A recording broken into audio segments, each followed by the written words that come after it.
have our award ceremony. We're going to honor our honorees. So we're going to bring you to the stage our friend, our adopted sister, Kella McCaskill, and she's going to present the awards, I'm sure along with Jarvis, because y'all know he cannot not do. So here she is, Kella.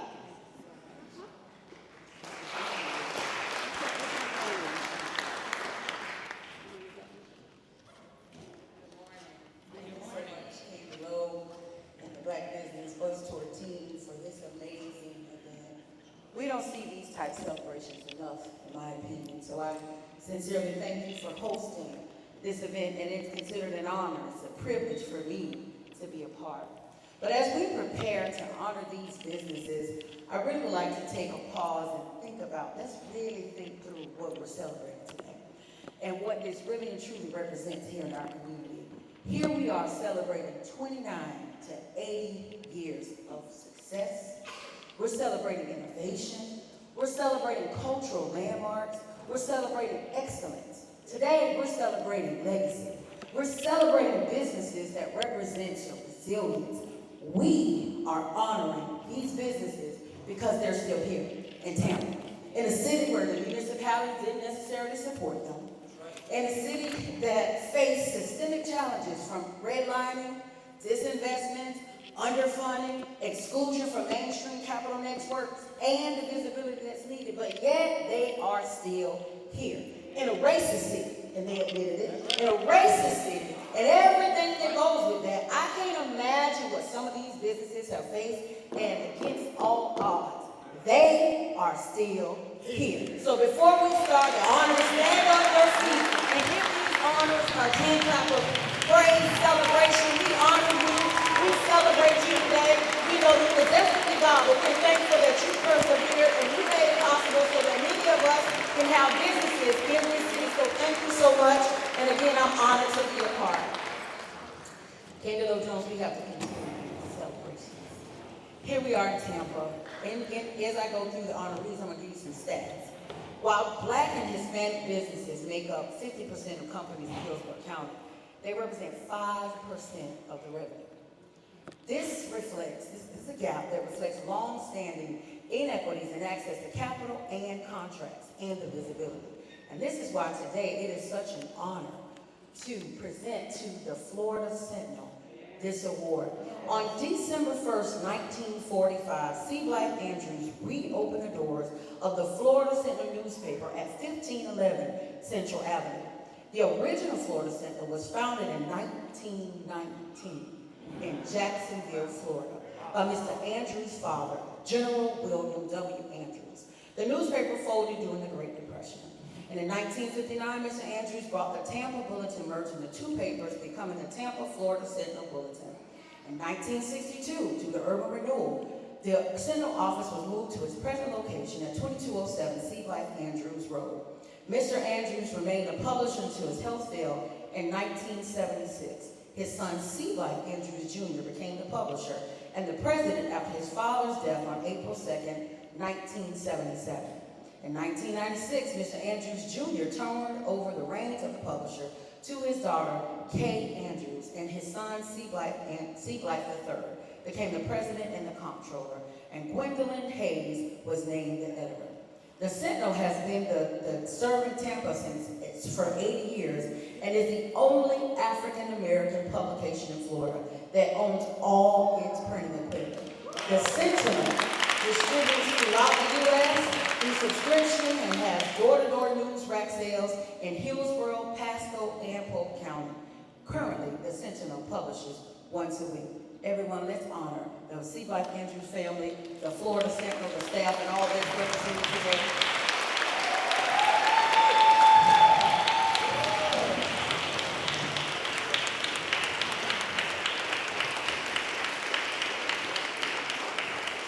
Come on, guys.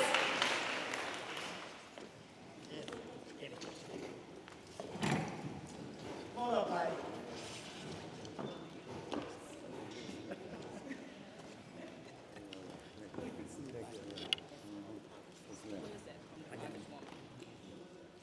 also got letters for everyone from the Congresswoman Cathy Castor. I want to just acknowledge that. Yes, ma'am. So what Candy is acknowledging is that Congresswoman Cathy Castor has written a letter to each of the businesses in the celebration of today. Thank you so much.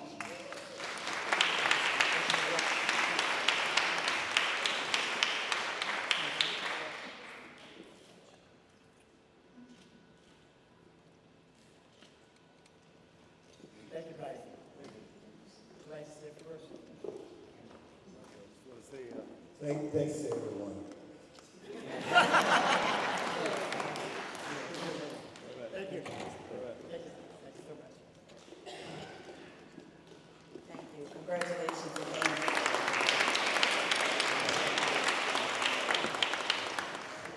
Once upon a time, we had Central Avenue, Kent State, that's where their location was.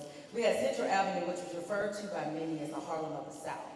Once a vibrant hub of Black-owned businesses and entertainment from the 1920s to the 1950s. Some reports share that there were at least 100 to 200 businesses in that area. We need to make that happen again. We need to make certain, we may not be in the same area, but we need to make sure we build a circle of resources, support, and wisdom as they had in the 1920s to the 1950s. And this is why I'm so excited to honor David Burgess of David Burgess Photography.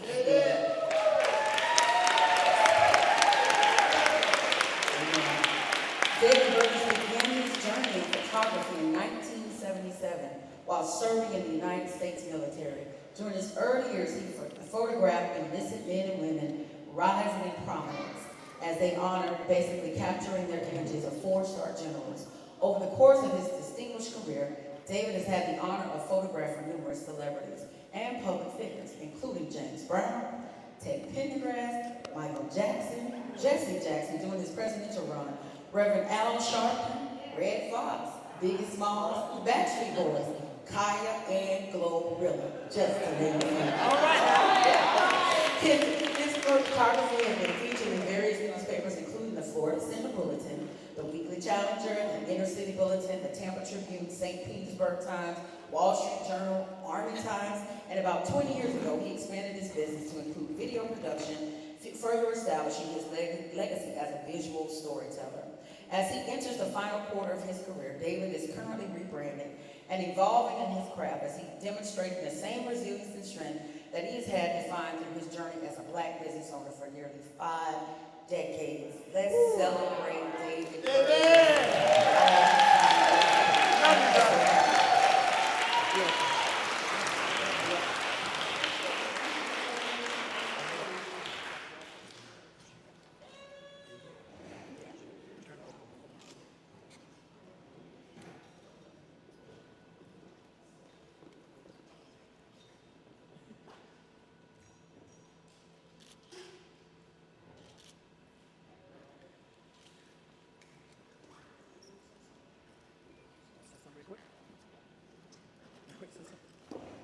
Oh, okay.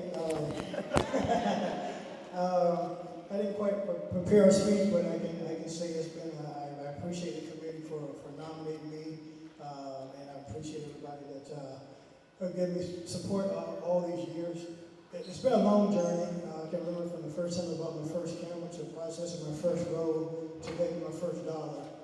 And one thing photography taught me is that if you can print it, you can. It's kind of like printing money, you know? You take a picture and you make money from it. So it's never been a hobby, it's always been a business. I'm grateful in the Tampa Bay area for being able to support me.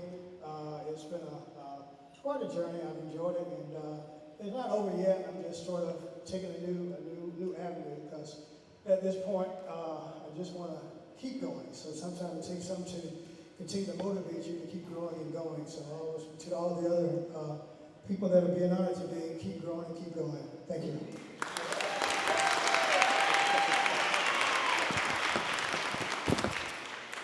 Thank you. Amen. Congratulations and thank you for all that you did in this city. Anybody or somebody in your portfolio, I know I was over the years in nightclubs, not to tell it all, but thank you so much. Did you know that the city of Tampa, many people weren't aware of all the opportunities to have contracts in the city. It's not enough just to do the day-to-day business. We need contracts.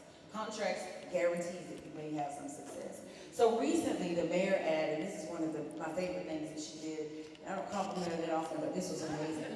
She added a small business navigator that can help you navigate the resources throughout the city of Tampa so that you can find Bertha Mitchell, who's responsible for procurement, so that you can know what business to bridges means, so that you can find ways to work with the city. And so that navigator is basically here in the city of Tampa now working under, I think, the Economic Development Office, and Tim Spearman is actually here. And Tim, you may want to just raise your hand, but it's a new role. And I want to make sure that it is very successful. We want to make the mayor spend money with us. So we want to make sure that each person is navigated through the process. He can't guarantee a contract, but can certainly help you get there. And that type of information is so important as we support these businesses. So as I get ready to honor this next business owner, I just wanted to share that information and not give you all bad news, but share it with some good news. So we're honoring Ron Watson with Shades of Grey Art Studio. Ron Watson is a Tampa native whose lifelong love for art began at the early age of 7, rooted deeply in cultural heritage and community. Before establishing himself in the art world, Ron served as a military recruiter in the United States Coast Guard, a role that reflects his leadership and commitment to service. After his time in the military, he pursued his career, and his career is as dynamic as his artwork. His professional trajectory continued as he worked to reconnect with his roots and create art on his own terms. Today, Ron Watson is more than an artist. He's a cultural contributor, he's an educator, an entrepreneur, and using his talents to elevate the artistic voices in Tampa and beyond. And I'm gonna take a privilege here because when I was a kid, I would say 7, 8, somewhere in there, our garage was full of prints, beautiful art. So me and my brother would play art gallery. So our introduction to art came from Mr. Ron Watson and all his amazing art. It was in our home. I thought he was a celebrity. He's still a celebrity. He's been here 40 years introducing art to me, some kids from the inner city. And our first acknowledgement of art and the appreciation for the arts came from Mr. Ron Watson. So help me honor Mr. Ron Watson as he comes.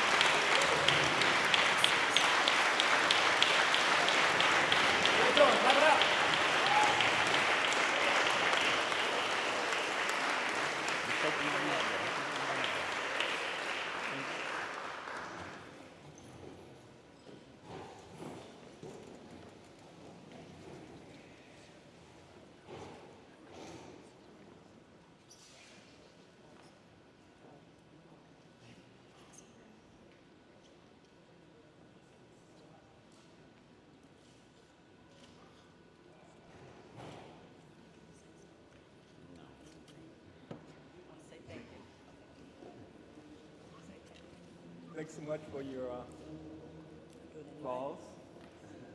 Thank you so much for your applause. Feeling great. One of the things before I go, I need to do this alone. This is my girl here that we've been together doing things. And my son, that's my daddy. Other Ron. I got it. All right, thanks so much. Thank you so much. Take it off. I mean, we had Diana Ross, Michael Jackson, we had them all in our home. Thank you so much.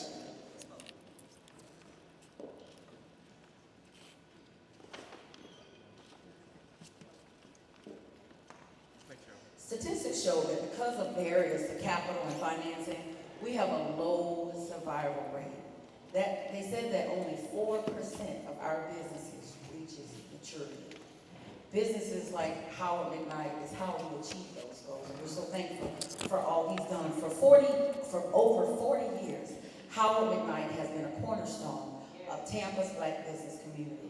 As a founder of Howard McKnight, PA, he has dedicated his career to helping individuals, families, and small businesses navigate taxes and financial planning with confidence and care. Known for his tireless work ethic, sharp mind, and signature sense of humor, Mr. McKnight built more than a practice. He built trust. Clients can return year after year, not just for his financial expertise, but for his warmth, his charisma, and his steady guidance. Howard McKnight is more than a CPA. He has become a fixture in the lives of people that he served. He is a problem solver, a protector, a respected elder. Whether working late to meet a deadline or offering calm financial advice, he leads by example. He shows up works hard, and does right by people. His impact runs deep, and his legacy lives on to continue in the community that he's helped strengthen. Help me honor Mr. Howard McKnight's daughter. Let's give her a hand clap as she comes. We really want you all to thank you for sharing the bed and all that you all have done in the community, and countless days and hours you spent serving these people. Thank you so much.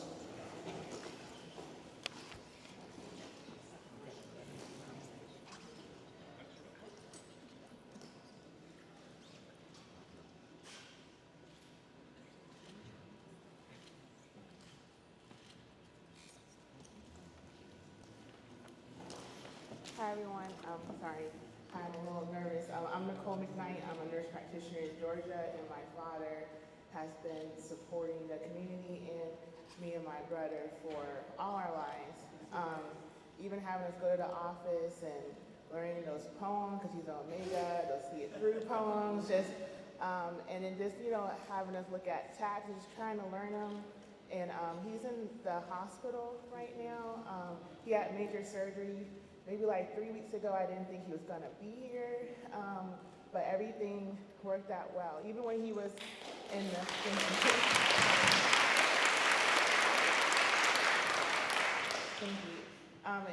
even when he was confused at some point in the hospital, he was saying, Nicole, I want you to input this on line 12A and call it along, and we gotta do such and such tax. I said, Dad, we're in the hospital, you're not at work.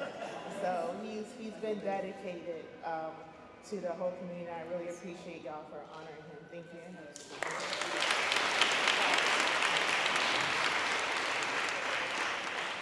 Amen. Continue to keep Mr. Howard McKnight and his family in your prayers for a speedy recovery. We come in agreement. Financial inequality is real. Black entrepreneurs are about half as likely to receive full financing as it relates to their counterparts or white peers, even when they have all the right documents, even when their credit is good. And this is why we have to continue to support these businesses, find resources, share resources, making sure that people are aware of what's available to them, because this is real. The financial inequity is real. So honoring Natalie Renee Brown Hancock tonight today is truly an honor. Natalie is a proud owner and founder of Ladies of the Sea and Soul, a Central Florida staple that opened its doors in 1996. Renee raised as a hard-working entrepreneur with her family. She learned the value of integrity and passion. Her nearly 3 decades later, Ladies of the Sea stands as a testament to Renee's perseverance, grit, and love for the community. Every dish tells a story of where she's come from and what she's overcome, and why giving up was never an option. Thank you so much.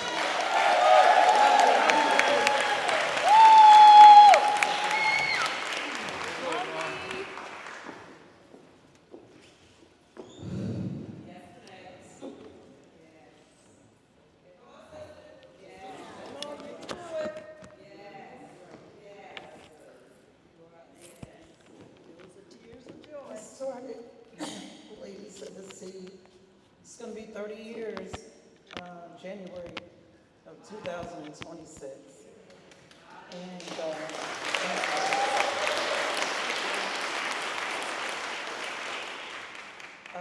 I've been through some trials and tribulations. I've been up and I've been down, but I'm coming back up. I have a beautiful family. I thank Allah, first of all. I thank him so much. And when Norman was saying, my old customer, when Norman was saying that prayer, oh my God, prayer is all I have. From the time of 5:42, I bump my head, I try to get it in during the afternoons, the evenings, prayer. That's all I can tell you, pray, y'all. It's hard out here. And this is what, my 11th store now? And I'm still going. Nothing's gonna ever stop me. Never. I want to thank my stepfather, Henry Clanton, for introducing me into entrepreneurism, because I've been working since I was 9 years old. Okay, I have introduced this type of path to my family. I have a sister who has sister. I have Sine with Envy. My daughter's counterpart, her husband, has Big B. We're all in CDC Plaza, which is Tony Watts. Ernest Coney, my god brother. I don't know what I would do without him through these times right now. And because of that family, and being connected to that family, and being connected to CDC, I have endured doing these 30 years. Okay? So I thank them, and I thank for the ones that came out for me. Thank you. Thank you so much, man, and all that you do in this community.